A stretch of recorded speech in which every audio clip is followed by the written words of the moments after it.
Bien, hermanos, vamos a abrir nuestras Biblias en el libro de los Hechos, capítulo 17, los versículos 16 al 23. Hechos 17, 16 al 23. Es así como leemos en la palabra de Dios. Mientras Pablo los esperaba en Atenas, su espíritu se enardecía viendo la ciudad entregada a la idolatría. Así que discutía en la sinagoga con los judíos y piadosos y en la plaza cada día con los que concurrían. Y algunos filósofos de los epicúreos y de los estoicos disputaban con él y unos decían, ¿qué querrá decir este palabrero? Y otros, parece que es predicador de nuevos dioses, porque les predicaba el evangelio de Jesús y de la resurrección. Y tomándole le trajeron al Areópago diciendo, ¿podremos saber qué es esta nueva enseñanza de que hablas? Pues traes a nuestros oídos cosas extrañas. Queremos pues saber qué quiere decir esto. Porque todos los atenienses y los extranjeros residentes allí en ninguna otra cosa se interesaban sino en decir o en oír algo nuevo. Entonces Pablo, puesto en pie en medio del Areópago, dijo, varones atenienses, en todo observo que sois muy religiosos, porque pasando y mirando vuestros santuarios, hallé también un altar en el cual estaba esta inscripción, al Dios no conocido, al que vosotros adoráis, aún sin conocerle, es aquel a quien yo os anuncio. Hasta aquí dejamos la lectura de la palabra del Señor. El apóstol Pablo está realizando su segundo viaje misionero. Había pasado por Tesalónica y por Berea, como se relata acá en la primera parte del capítulo 17. Ahora se encuentra en Atenas, que era el centro cultural de Grecia, la cuna de los grandes filósofos como Sócrates, Platón y Aristóteles, quienes conformaban la columna vertebral del pensamiento filosófico griego. Y es aquí donde tenemos a este siervo de Dios pronto a ministrar a un pueblo que era muy intelectual, muy filosófico y muy religioso. Lucas, el escritor del libro de los Hechos, nos dice en el versículo 16, manteniéndonos aquí en el capítulo 17, mientras Pablo los esperaba en Atenas. ¿A quiénes esperaba Pablo? Mientras Pablo los esperaba en Atenas. Bien, Pablo estaba esperando a Pablo, sí, a Silas y a Timoteo. El apóstol Pablo esperaba a Silas y a Timoteo, que eran los otros miembros de este equipo misionero que él comandaba y que se habían quedado en Berea. Esto es señalado acá en los versículos 13 al 15, donde leemos que cuando los judíos de Tesalónica supieron también en Berea que ahí era anunciada la palabra de Dios por Pablo, fueron allá y también alborotaron las multitudes. Pero inmediatamente los hermanos enviaron a Pablo que fuese hacia el mar, y Silas y Timoteo se quedaron allí. Y los que se habían encargado de conducir a Pablo le llevaron a Atenas. Y habiendo recibido orden para Silas y Timoteo de que viniesen a él, lo más pronto que pudiesen, salieron, viajaron. Entonces, encontramos aquí que este relato nos está diciendo que mientras Pablo estaba allí esperando a sus otros colaboradores, los otros dos miembros del equipo misionero, Silas y Timoteo, su espíritu se enardecía viendo la ciudad entregada a la idolatría. Como ya es bien conocido, Atenas era el centro cultural, filosófico, era el centro tanto de la cultura como el centro de la filosofía y también, como ya hemos dicho, era el centro religioso de Grecia. Y allí se podía rendir culto y adoración a casi todas las deidades conocidas por el hombre. Es decir, todos aquellos dioses que de acuerdo a la mitología greco-romana moraban allá en el monte Olimpo, que era una infinidad, dioses para todos los gustos, para cada cosa, para cada situación. Entonces, Pablo vio a estos atenienses como una representación clara de lo que era toda la raza humana, perdida, una raza condenada, entregada a la idolatría. Como lo había relatado ya en los comienzos de la carta a los romanos, ¿no? Que habiendo conocido a Dios, no le dieron gracias, no le reconocieron como tal, se envanecieron sus razonamientos, su corazón fue entenebrecido, cambiaron la gloria de Dios por semejanzas, hicieron dioses de animales, aún de personas. Entonces acá tenían cualquier cantidad de dioses. Y cuando Pablo ve esto, la Biblia dice que su espíritu se enardecía. ¿Qué significa esto, que su espíritu se enardecía? Si buscábamos sinónimos de enardecer, encontramos que algunos sinónimos son inflamar, excitar, hervir la sangre. Hervir la sangre. Lo que estaba viendo Pablo era una ciudad, de acuerdo al relato bíblico, entregada a la idolatría. Una ciudad que se había rendido, se había hecho esclava de ídolos. Una ciudad que, de acuerdo a los antecedentes que nos dan estos historiadores de la época, era mucho más fácil encontrar un Dios que a una persona. Para que nos hagamos una idea de la cantidad enorme de dioses que tenían allí. Es decir, más que personas. En el versículo 17 de este mismo capítulo 17, se nos dice que así que discutía en la sinagoga con los judíos y piadosos. En la sinagoga. La sinagoga era el centro de adoración de los judíos. Los piadosos, ¿quiénes eran? Eran los gentiles que tenían ciertas inclinaciones espirituales. Y este mismo versículo 17, en la segunda parte, nos dice que también discutía en la plaza cada día con los que concurrían allí en la plaza. La plaza era un lugar público, como en todas partes, ¿no? Una plaza es un lugar de paseo para salir a dar una vuelta con la familia, para encontrarse con la noviecita o con el novio. Es un lugar de encuentro con los amigos, es un lugar, en cierta forma de diversión, de tertulia, de recrearse un poco. Esta era la plaza ahí, un lugar donde concurre mucha gente. Y Pablo parece que conocía muy bien ese dicho popular, hay que ir a pescar donde están los peces.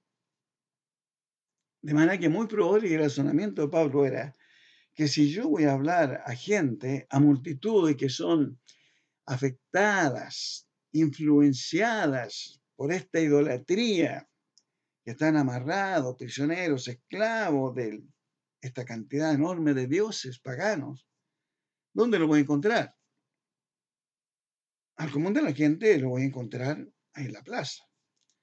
De manera que ahí iba a la plaza donde cada día se juntaba con los que allí concurrían, con la gente que iba de paseo allá. Allí estaba la gente a quien debía predicarle. No iba a predicar en un desierto o donde no haya nadie. Pablo ocupaba su tiempo en una muy buena forma. Nos puede parecer curioso. Pero Pablo ocupaba su tiempo discutiendo.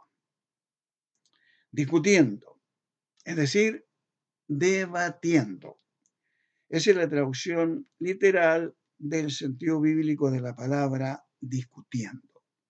Debatiendo. A los griegos, si ustedes recuerdan, les encantaba el buen debate. Si queremos saber lo que era un debate, leemos que es un acto de comunicación en la que dos o más personas opinan acerca de uno o varios temas y en la que cada uno expone y defiende sus ideas. Para los griegos, los debates públicos eran como un deporte, un verdadero espectáculo, para mostrarles la importancia que le dan a esta actividad, permítanme utilizar una ilustración que puede parecerle un poco liviana, pero que nos puede ayudar a entender más correctamente este asunto. Si los equipos de fútbol de La Serena y Coquimbo hubieran sido equipos griegos y jugaban su famoso clásico de la amistad, que tiene re poco de amistad, y a la vez a esa misma hora se realizaba un debate público, ténganlo por seguro que la mayor parte de la gente, si no todos, se habrían ido a ese debate y el partido se habría jugado como se están jugando los partidos de hoy, sin gente, o bien con espectadores de cartón. Todo el mundo estaría presenciando ese debate. A los griegos les encantaba presenciar en la discusión pública, donde eran barristas. Se polarizaban. Eran de este lado o de este otro lado, de acuerdo a los debatientes. Esto de los debates públicos fue algo muy popular también en el tiempo de la Reforma, si usted recuerda, ¿no? La historia de la Reforma registra varios episodios en los que vemos a Martín Lutero debatiendo públicamente con los grandes clérigos de la época, de forma muy acalorada, no eran nada de exquisitos en sus expresiones, eran más bien hasta ofensivos. Voy a detenerme un poco en el análisis del texto para hacer una aplicación práctica de este asunto. Nosotros vivimos tiempos en que como cristianos debemos reconocer tenemos muy poco poder cuando se trata de defender la fe. La apologética parece que ha desaparecido del lenguaje práctico del cristianismo moderno. La apologética en teología y literatura consiste en la defensa de la fe conforme a una posición o punto de vista. La palabra apologética proviene del griego y se usa para designar la posición de defensa militar contra el ataque de un enemigo. Mucho pueblo cristiano de hoy no defiende sus creencias. Y no la defiende por una razón muy simple. Porque no tiene argumentos suficientes. Porque no tiene autoridad para defender su postulado de fe. Y esa autoridad es la que proviene del saber, del conocer, del saber lo que está diciendo, de discutir con una base.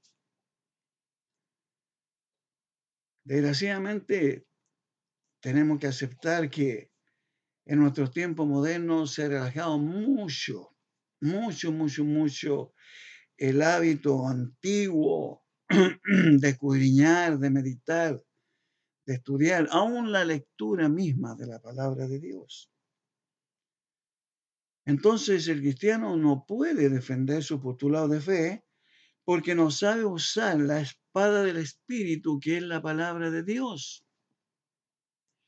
Un obrero aprobado es el que traza, que usa bien la palabra de verdad. La palabra de Dios es lo que le dijo Pablo a Timoteo. Y en Efesios 6:17 se nos dice que debemos saber usar muy bien la palabra de Dios, que es la espada del Espíritu. Perdón, la espada que defiende y que ataca.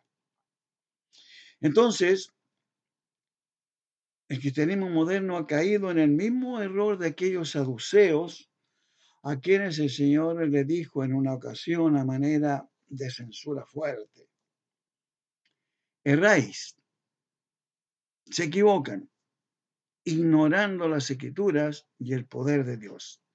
Mateo 22:29. Erráis ignorando las Escrituras y el poder de Dios. Parece que el mundo tiene más valor, el mundo, me refiero al común de la gente, la mayoría de la gente, tiene más valor, más valentía, más empuje para defender sus postulados políticos que el que tienen muchos cristianos para defender su fe.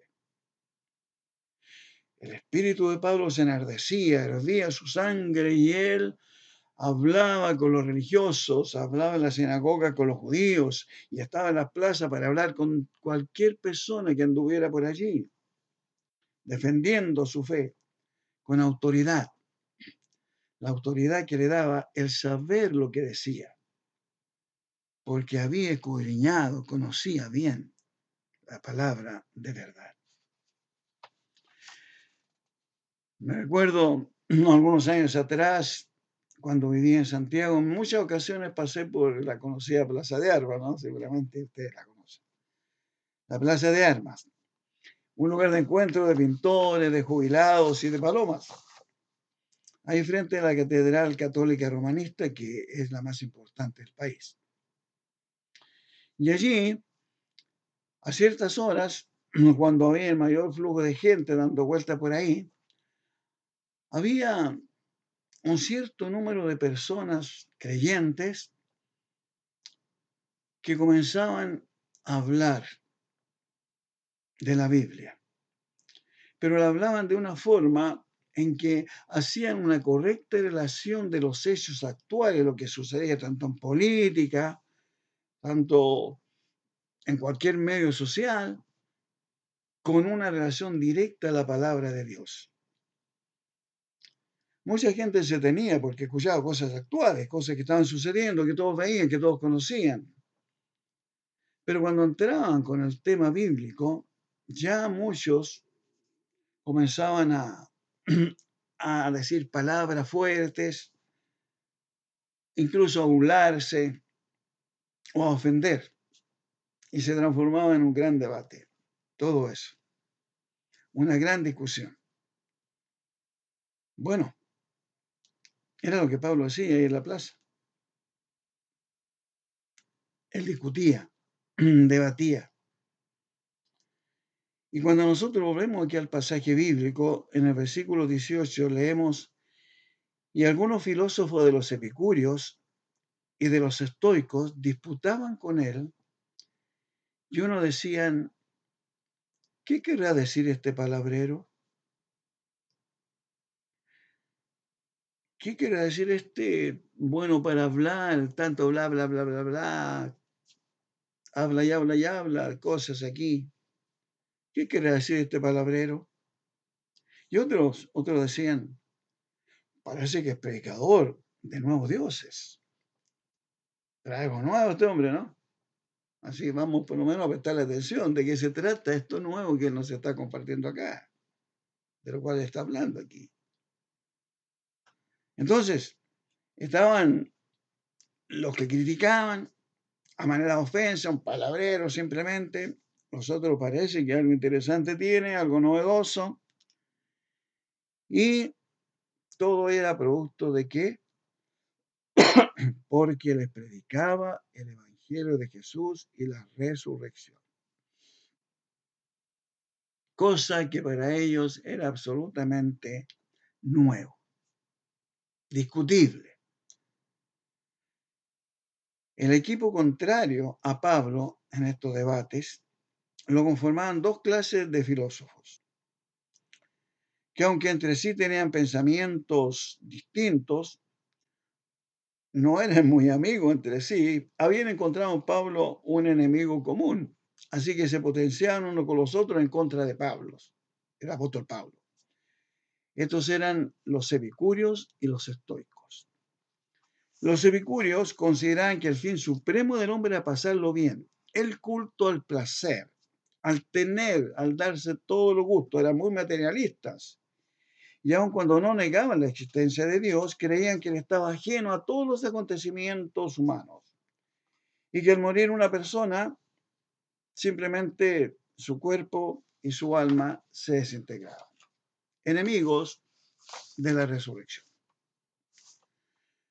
Eso eran los epicúreos. Pero estaban los estoicos. Y su doctrina filosófica estaba basada en el dominio y control de los hechos, de las cosas y pasiones que perturban la vida. y se valían para ello de la valentía y la razón del carácter personal. Su objetivo era alcanzar la felicidad y la sabiduría prescindiendo de las cosas y de los bienes materiales, distintos a los epicúreos. Ahora, si nosotros hacemos una aplicación práctica de estas filosofías religiosas de estos dos grupos, los epicúreos y los estoicos, nos sirve para darnos cuenta que ellos representan a dos de las corrientes de pensamiento más notables en nuestros tiempos: la ambición o el materialismo, el querer tener y pasarlo bien, darse todos los gustos posibles, rendirle culto al placer. Eso es lo que llamamos epicureísmo. Y por otro lado tenemos la otra corriente, que es el conformismo, el estoicismo. Conformismo, el quedarse quieto y resignado a los acontecimientos y a la situación, sin deseo de superarse en la vida o de tener cambios para avanzar en la vida. El estoicismo. En los dos casos vemos que las erradas creencias de estas filosofías eran el resultado directo, natural, lógico, de no conocer a Dios. No conocer al Dios creador, al Dios que es todopoderoso. No lo conocían. El resultado del conocimiento de Dios les llevaba a fijar una de estas dos filosofías. El Dios de la Biblia. La Biblia, que por un lado nos enseña que la felicidad de una persona no depende de cuántos bienes posea o de lo bien que lo esté pasando en la vida. Y por el otro lado, que si bien es cierto, debemos contentarnos cualquiera que sea nuestra situación, también encontramos que en la Biblia se nos desafía a una superación de carácter personal, creciendo en la obra del Señor siempre en primer lugar, creciendo como personas para buen testimonio del poder de Dios que actúa en la vida de un creyente, recordándonos que todo lo podemos en Cristo que nos fortalece.